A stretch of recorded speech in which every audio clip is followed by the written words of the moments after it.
first unit living world. We are learning about the characteristics of living beings, isn't it? So many characteristics are there in a living being. Example, living beings made up of cells, living beings move, living beings need food, living beings reproduce. Okay, these are some example of characteristics of living beings. So in the last video I gave the homework about fill in the blanks. Okay, fill in the blanks. There are 7 questions, 7 main, I told 7 points are there. So many students wrote correctly. Let's check again. So first one, protection of environment is the duty of all, isn't it? Protection of our environment is the duty of all. Our environment is the home of diversity. Second one, our environment is the home of diversity. The surrounding which we live is called environment ಅಂತ ಕೂಡ ಹೇಳ್ಬೋದು. ಹಾಗೆ third one ಏನಿದೆ, the things around us is environment. The things around us is our environment. Next, in fried groundnuts, living components destroyed. In fried groundnuts, living components is destroyed. Living beings are made up of cells. Living beings are made up of cells. Fifth one. Next, plants respire through stomata. Plants respire through stomata.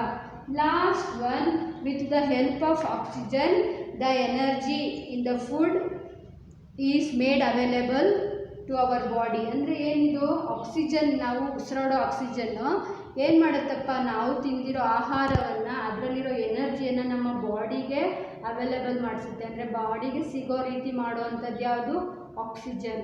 So last ಏನಂತ ಇಟ್ಟಿಲ್ಲಿ, with the help of oxygen the energy in the food is made available to the living body. Living body means living beings, human body ಅಥವಾ animals, ಇದೆಲ್ಲ ಕೂಡ ಆಗುತ್ತೆ. ಅಂದರೆ ನಾವು ತಿನ್ನೋ ಆಹಾರ ಆಕ್ಸಿಜನ್ ಹೆಲ್ಪಿಂದ ನಮ್ಮ ಬಾಡಿಗೆ ಎನರ್ಜಿಯಾಗಿ ಕನ್ವರ್ಟ್ ಆಗುತ್ತೆ ಅಲ್ವಾ. ಈಗ ನೆಕ್ಸ್ಟ್ ನಾವೇನು ಮಾಡ್ತೀವಿ, ನೆಕ್ಸ್ಟ್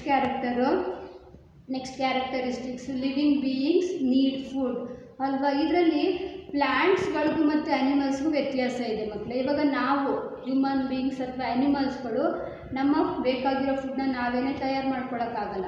ಹೇಗೆ ತಯಾರು ಮಾಡ್ತೀವಲ್ಲ, ಕಿಚನಲ್ಲಿ ಅನ್ನ ಸಾಂಬಾರೆಲ್ಲ ಮಾಡ್ತೀವಲ್ವ, ಸರಿ, ಅದಕ್ಕೆ ಏನು ಬೇಕು, ಇಂಗ್ರೀಡಿಯೆಂಟ್ಸು, ರೈಸ್, ವೆಜಿಟೇಬಲ್ಸ್, ಅದೆಲ್ಲಿ ಸಿಗುತ್ತೆ? ಮಾರ್ಕೆಟಲ್ಲಿ ಸಿಗುತ್ತಲ್ಲ ಮ್ಯಾಮ್. ಮಾರ್ಕೆಟಿಗೆ ಹೇಗೆ ಬಂತು? ಮಾರ್ಕೆಟಿಗೆ ಯಾರು ಕೊಟ್ಟಿದ್ದು? ರೈತರು. ಸೊ ರೈತರಿಗೆ ಎಲ್ಲಿ ಅವರು ಏನು ಅಗ್ರಿಕಲ್ಚರ್ ಅಂದರೆ ಏನು, ಪ್ಲ್ಯಾಂಟು ಪ್ರಿಪೇರ್ ಮಾಡಿರೋ ಫುಡ್ಡನ್ನು ನಮಗೆ ಅವರು ತಂದುಕೊಡ್ತಾರೆ. ಹಾಗಾಗಿ ನಾವು ಫುಡ್ಗೆ ನಾವು ಯಾರನ್ನ ಡಿಪೆಂಡ್ ಆಗಿದ್ದೀವಿ? ಪ್ಲ್ಯಾಂಟ್ಸ್. ಮತ್ತು ಈಗ ನಾನ್ ವೆಜಿಟೇರಿಯನ್ ಅಂದರೆ ಆ್ಯನಿಮಲ್ಸ್ ಮೇಲೆ ಡಿಪೆಂಡ್ ಆಗಿರ್ತಾರೆ ಅಲ್ವಾ. ಅಂದರೆ ನಾವು ನಮಗೆ ಬೇಕಾಗಿರೋ ಆಹಾರವನ್ನು ನಾವೇ ಪ್ರಿಪೇರ್ ಮಾಡ್ಕೊಳಕ್ಕಾಗಲ್ಲ, ನಾವು ಅದರ್ ಸೋರ್ಸ್ನ ಡಿಪೆಂಡ್ ಆಗಿದ್ದೀವಿ, ಆ್ಯನಿಮಲ್ಸ್, ಪ್ಲ್ಯಾಂಟ್ಸ್ನ ಡಿಪೆಂಡ್ ಆಗಿದ್ದೀವಿ ಅಲ್ವಾ. ಅದಕ್ಕೆ ನಮ್ಮನ್ನ ಏನಂತ ಕರೀತಾರೆ? ಹೆಟರೋಟ್ರೋಪ್ಸ್ ಅಂತ. ಅಂದರೆ ಪರಪೋಷಕಗಳು. ಅಂದರೆ ಯಾರು? ನಾವು ಅನಿಮಲ್ಸ್ಗಳು ಅಷ್ಟೇ. ಈಗ ಅನಿಮಲ್ಸ್ಗಳು ಕೂಡ ಫುಡ್ನ ಪ್ರಿಪೇರ್ ಮಾಡ್ಕೊಳ್ಳಲ್ಲ. ಅವು ಯಾವುದು ಕಾರ್ನಿವೋರಸ್ ಆದರೆ ಬೇರೆ ಪ್ರಾಣಿನ ತಿನ್ನುತ್ತೆ, ಹರ್ಬಿವೋರಸ್ ಅಂದರೆ ಪ್ಲ್ಯಾಂಟ್ಸ್ಗಳನ್ನು ತಿಂತವೆ. ಹಾಗೆ ಓಮ್ನಿವೋರಸ್ಸು ಪ್ಲ್ಯಾಂಟ್ಸ್ ಮತ್ತು ಆ್ಯನಿಮಲ್ಸ್ ಎರಡನ್ನೂ ಕೂಡ ಅವು ಕನ್ಸ್ಯೂಮ್ ಮಾಡ್ಕೊತವೆ. ಇದಕ್ಕೆ ನಾವೇನಂತೀವಿ? ಹೆಟರೋಟ್ರೋಪ್ಸು. ಇಲ್ಲಿ ಪ್ಲ್ಯಾಂಟ್ಸ್ಗಳು ಹೇಗೆ? ಪ್ಲ್ಯಾಂಟ್ಸ್ಗೆ ಯಾರು ತಂದ್ಕೊಡೋದು ಫುಡ್ನ? ಯಾರೂ ಕೂಡ ತಂದುಕೊಡಲ್ಲ, ಅವುಗಳೇ ಪ್ರಿಪೇರ್ ಮಾಡ್ಕೊತವೆ. ಅದಕ್ಕೋಸ್ಕರ ಅವುಗಳನ್ನು ಆಟೋಟ್ರೋಪ್ಸ್ ಅಂತ ಕರಿತೀವಿ. ಅದಕ್ಕೆ ಸ್ವಪೋಷಕಗಳು, ತಮಗೆ ಬೇಕಾಗಿರೋ ಫುಡ್ಡನ್ನು ತಾವೇ ತಯಾರು ಮಾಡ್ಕೊತವಲ್ವ, ಅದಕ್ಕೋಸ್ಕರ ಅವುಗಳನ್ನು ನಾವು ಸ್ವಪೋಷಕಗಳು ಅಂತೀವಿ.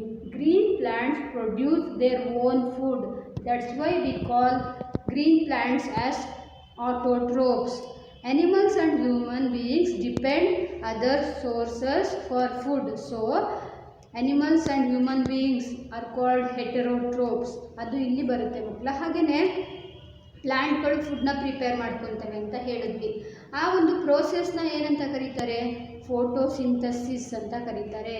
The process by which the plants produce the food, its own food, with the help of solar energy, carbon dioxide from air, salt minerals from the soil, and with the help of chlorophyll present in leaf is plants prepare food. So this process we called as photosynthesis. ಹಾಗೆ simple ಆಗಿ ಹೇಳೋದಂದರೆ the process by which the plant prepare their own food is called photosynthesis ಅಂತ ಹೇಳ್ತೀವಿ. ಇದು ತುಂಬಾ main point ಮಕ್ಕಳ. Photosynthesis ಅಂತ ಬಂದಾಗ ಕಾರ್ಬನ್ ಡೈಆಕ್ಸೈಡ್ ನಾವು ಅಟ್ಮಾಸ್ಫಿಯರಿಂದ ತಗೊಳ್ತವೆ, ಹಾಗೆ ಸೋಲಾರ್ ಎನರ್ಜಿ ಸನ್ನಿಂದ ಸೋಲಾರ್ ಎನರ್ಜಿನ ಅಬ್ಸಾರ್ಬ್ ಮಾಡಿಕೊಂಡು ಸಾಲ್ಟ್ ಮತ್ತು ಮಿನರಲ್ಸ್ನ ಸಾಯಿಲ್ ಮೂಲಕ ಅಂದರೆ ರೂಟ್ಸು ಲೀಫ್ಗೆ ತಲುಪಿಸುತ್ತೆ. ಹಾಗೆಯೇ ಏನು ಕ್ಲೋರೋಫಿಲ್, ಲೀಫಲ್ಲಿ ಕ್ಲೋರೋಫಿಲ್ ಇರುತ್ತೆ, ಪತ್ರ ಹರಿತು ಅಂತಾರೆ, ಅದೇನು ಮಾಡುತ್ತೆ ಫುಡ್ನ ಪ್ರಿಪೇರ್ ಮಾಡುತ್ತೆ. ಹಾಗಾಗಿ ನಾವು ಲೀಫ್ನ ಕಿಚನ್ ಆಫ್ ಅ ಪ್ಲ್ಯಾಂಟ್ ಅಂತ ಕರೀತಾರೆ. ಲೀಫ್ ಎಲೆಯಲ್ಲಿ ಫುಡ್ ಪ್ರಿಪೇರ್ ಆಗುತ್ತೆ. ಓಕೆನಾ? ಅದ್ರ ಬಗ್ಗೆ ಈ ಒಂದು ಕ್ಲಾಸ್ ಇದೆ, ಬನ್ನಿ ನೋಡೋಣ. ಸೊ ಥರ್ಡ್ ಕ್ಯಾರೆಕ್ಟರಿಸ್ಟಿಕ್ಸ್ ಇವತ್ತು ನೋಡೋಣ. ಲಿವಿಂಗ್ ಬೀಯಿಂಗ್ಸ್ ಈಟ್ ಫುಡ್ ಅಂತ. ಏನಕ್ಕೆ ಬೇಕು ಫುಡ್ಡು? ಫುಡ್ ಇಲ್ಲದೆ ಇರೋಕ್ಕಾಗುತ್ತಲ್ವಾ? ಇರ್ಬೋದಲ್ವಾ? No. Living beings need food for survival and food help us to grow. Food gives energy to work. ಇದೆಲ್ಲ ನೀವು ತಿಳ್ಕೊಂಡಿದ್ದೀರಾ ಅಲ್ವಾ? ಓಕೆ, ಅದ್ರ ಬಗ್ಗೆನೇ ಇಲ್ಲಿ ಆ್ಯಕ್ಟಿವಿಟಿ ಕೊಟ್ಟಿದ್ದಾರೆ ನೋಡಿ. ಏನೇನೆಲ್ಲ ಆ್ಯಕ್ಟಿವಿಟಿ ಮಾಡ್ತೀವಿ ಡೈಲಿ ಲೈಫಲ್ಲಿ? Running, walking, jumping, carrying goods from one place to another, jumping, jogging, ಇದೆಲ್ಲ ಕೂಡ ಆ್ಯಕ್ಟಿವಿಟೀಸು ನಮ್ಮ ಡೈಲಿ ಲೈಫಲ್ಲಿ. ಆ ಆ್ಯಕ್ಟಿವಿಟೀಸ್ ಮಾಡೋದಕ್ಕೆ ಎನರ್ಜಿ ಬೇಕು, ಆಯಿತಾ? ಎನರ್ಜಿ ಎಲ್ಲಿಂದ ಸಿಗತ್ತೆ? ಎನರ್ಜಿನ ಎಲ್ಲೂ ಸಿಗಲ್ಲ. ಅದು ನಾವು ತಗೊಳ್ಳೋ ಫುಡ್ಡಲ್ಲಿ ಎನರ್ಜಿ ಸಿಗೋವಂಥದ್ದು ಅಲ್ವಾ? ಅದಕ್ಕೋಸ್ಕರನೇ ಫುಡ್ ಬೇಕೇ ಬೇಕು. ಲಿವಿಂಗ್ ಬೀಯಿಂಗ್ಸ್ಗಳು ಆ್ಯಕ್ಟಿವಿಟೀಸ್ನ ಮಾಡ್ತವೆ. ನಾನ್ ಲಿವಿಂಗ್ ಥಿಂಗ್ಸ್ ಫುಡ್ ತಿನ್ನಲ್ವಲ್ಲ, ಅವು ಆ್ಯಕ್ಟಿವಿಟಿ ಮಾಡ್ತವ? ಇಲ್ಲ. ನಾವು ಅದಕ್ಕೆ ಅಂದರೆ ಒಂದು ಕಡೆಯಿಂದ ಇನ್ನೊಂದು ಕಡೆಗೆ ಇಟ್ಟಾಗ ಚೇರ್ ಮೂವ್ ಆಗುತ್ತೆ. ಅದೇ ನಮ್ಮನ್ನು ಯಾರೂ ಕೂಡ ಆ ರೀತಿ ಇಡಲ್ಲ, ನಾವಾಗೇ ವಾಕ್ ಮಾಡ್ತೀವಿ. ಸೊ ಹೇಗೆ? ಏನು ಕಾರಣ? ಎನರ್ಜಿ ಇದ್ದಾಗ ನಾವು ಆ್ಯಕ್ಟಿವಿಟೀಸ್ನ ಮಾಡ್ತೀವಿ. ಆ ಎನರ್ಜಿ ನಮಗೆ ಫುಡ್ಡಿಂದ ಸಿಗುತ್ತೆ. ಅದ್ರ ಬಗ್ಗೆನೇ ಈಗ ತಿಳ್ಕೊಳ್ಳೋಣ ಮಕ್ಕಳ. Living beings perform many activities daily such as wood cutting, carrying load, hunting, etc. See, someone is cutting wood, someone is carrying load, and a leopard is chasing another animal. ಅಲ್ವಾ? ಇದೆಲ್ಲ ಹೇಗೆ? ಇವನ್ನೆಲ್ಲ ಆ್ಯಕ್ಟಿವಿಟೀಸ್ ಅಂತ ಹೇಳ್ತೀವಲ್ವಾ? ಹಾಗೆ ನೋಡಿ, the name of some living beings are given below. They help us to work ಅಂತ ಇದೆ. ಒಂದು ಆ್ಯಕ್ಟಿವಿಟಿ ಕೊಟ್ಟಿದ್ದಾರೆ. ಏನು? How do they help us? Right here. Living beings, elephant, bullock, dog. ಹೇಗೆ ನಮಗೆ ಹೆಲ್ಪ್ ಮಾಡ್ತವೆ ಅಂತ ಬಂದಾಗ, elephant help to carry heavy things ಅಲ್ವಾ? ಒಂದು ಕಡೆಯಿಂದ ಇನ್ನೊಂದು ಕಡೆಗೆ ತುಂಬ ತೂಕವಾಗಿರೋ ವಸ್ತುನ ಅದರಿಂದ ನಾವು ಕ್ಯಾರಿ ಮಾಡ್ಬೋದು, ಅಥವಾ ಎಳಿಸ್ತಾರೆ ಒಂದು ಕಡೆ ಇನ್ನೊಂದು ಕಡೆಗೆ. ಆನೆ ಹೆಲ್ಪ್ ತೊಗೊಂಡು, ಹೌದು ತಾನೆ? ಹಾಗೆ ಬುಲಾಕ್ ಏನು ಮಾಡುತ್ತೆ? To pull the cart and ploughing, ಉಳುಮೆ ಮಾಡೋದಕ್ಕೆ. ಹಾಗೆ ಗಾಡಿ, ಎತ್ತಿನ ಗಾಡಿನ ನಾವು ಬುಲಾಕ್ ಇಲ್ದೇ ಮಾಡೋಕ್ಕಾಗಲ್ಲ ಅಲ್ವಾ? ಹಾಗಾಗಿ ಇದು ನಮಗೆ ಹೆಲ್ಪ್ ಮಾಡುತ್ತೆ. ಹಾಗೆ ಡಾಗ್ ಏನು ಹೆಲ್ಪ್ ಮಾಡುತ್ತೆ? Guard our home. It gives company also. ನಮ್ಮ ಜೊತೆಗಿರುತ್ತೆ, ನಾವು ಎಲ್ಲಿ ಹೋದರೂ ಅಲ್ಲಿ ನಮ್ಮ ಜೊತೆ ಬಂದು ವಾಕ್ ಮಾಡುವಾಗ ಎಲ್ಲ ಬರ್ತವೆ ಅಲ್ವಾ? ಹಾಗೆಯೇ ಮನೆಗೆ ಒಂದು ಪ್ರೊಟೆಕ್ಷನ್ ಸಿಗುತ್ತೆ. ಯಾರಾದರೂ ಅನ್ನೋನ್ ಪರ್ಸನ್ಸ್ ಬಂದಾಗ ಅದು ಏನು ಮಾಡುತ್ತೆ? ಒಳಗಡೆಗೆ ಬಿಡಲ್ಲ. ಈ ರೀತಿ ಎಲ್ಲ ಹೆಲ್ಪ್ ಮಾಡ್ತವೆ, ಹೌದಲ್ವಾ? ಸೊ ಇದನ್ನು ನೀವು ಬರ್ದಿರಲ್ಲ ನೋಡಿ, ಬರ್ಕೊಳ್ಳಿ. To do all these works living beings need energy. They get this energy through food. So ಇಲ್ಲಿ ಯಾರು ಹ್ಯೂಮನ್ ಬೀಯಿಂಗ್ಸ್ ಈ ರೀತಿ ವರ್ಕ್ ಮಾಡ್ತಾರೆ. ಹಾಗೆಯೇ ಅನಿಮಲ್ಸ್ಗಳು ನಮಗೆ ಈ ರೀತಿ ಹೆಲ್ಪ್ ಮಾಡುತ್ತೆ. ಇವುಗಳಿಗೆಲ್ಲ ಏನು ಎನರ್ಜಿ ಬೇಕೇ ಬೇಕು ಈ ವರ್ಕ್ಗಳನ್ನ ಮಾಡೋಕ್ಕೆ. ಆ ಎನರ್ಜಿ ನಮಗೆ ಫುಡ್ಡಿಂದ ಸಿಗತ್ತೆ ಅಲ್ವಾ? We get energy through food. ಹಾಗೆಯೇ ನೆಕ್ಸ್ಟು ಪ್ಲ್ಯಾಂಟ್ಸ್ಗಳ ಬಗ್ಗೆ ಕೊಡ್ತಾ ಇದ್ದಾರೆ. Food of plants. Each part of a plant does one are the other activity. Don't they also need food? How do plants obtain their food? Think. Yes, green plants produce their own food. That is why green plants are called autotrophs. Preparation of food in plants. See the picture he has given.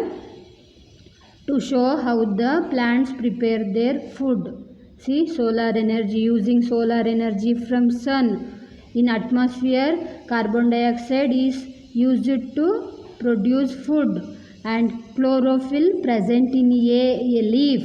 Chlorophyll present in leaf, and water, mineral salt from the soil. Root carry the water, mineral salts and supply to the leaf. Okay, ರೂಟ್ಸಿಂದ ಏನು ಮಾಡುತ್ತೆ, supply ಮಾಡಿ photosynthesis ನಡೆಯುತ್ತೆ. ಈ ಒಂದು process ಇಂದ ಏನಾಗುತ್ತೆ, ಪ್ಲ್ಯಾಂಟ್ಸ್ಗಳು ಫುಡ್ನ ಪ್ರಿಪೇರ್ ಮಾಡ್ಕೊತವೆ ಅಲ್ವಾ. ನೀವೇನು ಮಾಡಬೇಕು, ಈ ರೀತಿ ನೀವು ಡಯಾಗ್ರಾಮ್ನ ಬರೆದ್ರೆ ನಿಮಗೆ ಹೆಲ್ಪ್ ಆಗುತ್ತೆ. ನೋಟ್ಸಲ್ಲಿ ನೀವು ಈ ರೀತಿ ಬರಿಬೇಕಾಗುತ್ತದೆ. ಓಕೆನಾ. So observe the picture. 4 important components needed to produce food by the plants are given. C 4 ಅಂತ ಬಂದಾಗ solar energy, carbon dioxide, chlorophyll, water, mineral salts, ಇಷ್ಟು 4 ಮೇಯ್ನ್ ಕಾಂಪೊನೆಂಟ್ಸು. ಇಲ್ಲ ಅಂದರೆ ಫೋಟೋಸಿಂಥಸಿಸ್ ಆಗೋದಿಲ್ಲ. Join the statement. ಇಲ್ಲಿ ನೋಡಿ ಕೊಟ್ಟಿದ್ದಾರೆ ನಮಗೆ, ಅದನ್ನು ನಾವು ಜಾಯಿನ್ ಮಾಡಬೇಕಂತೆ. ವಿಚ್ ಅಂತಿದೆ, from what, correct and right here ಇದೆ ನೋಡಿ. Which solar energy, water, mineral salts, carbon dioxide, chlorophyll ಇದೆ. ಹಾಗೆಯೇ ಯಾವುದರಿಂದ ಸಿಗುತ್ತೆ ನಮಗೆ, green leaf, atmosphere, sun, soil ಅಂತ ಕೊಟ್ಟಿದ್ದಾರೆ. So we have to match correctly. ಈಗ ಸೋಲಾರ್ ಎನರ್ಜಿ ಎಲ್ಲಿಂದ ಸಿಗುತ್ತೆ ನಮಗೆ, sun. Water, mineral salts soil. Carbon dioxide atmosphere. Chlorophyll green leaf. ಅದನ್ನು ಇಲ್ಲಿ ಕರೆಕ್ಟಾಗಿ ಬರಿಬೇಕು. ನೀವು ಹೋಮ್ವರ್ಕ್ ಏನು ಮಾಡಬೇಕಪ್ಪ, ಇವು ಡಯಾಗ್ರಾಮ್ನ ಬರಿಬೇಕು. ಹಾಗೆಯೇ which, from what, correct and right here. This is the homework. And the question, what is photosynthesis? Write the answer. Okay. And list out some activity we do in our daily life. Any 10 activity. That is the homework. Okay, another homework.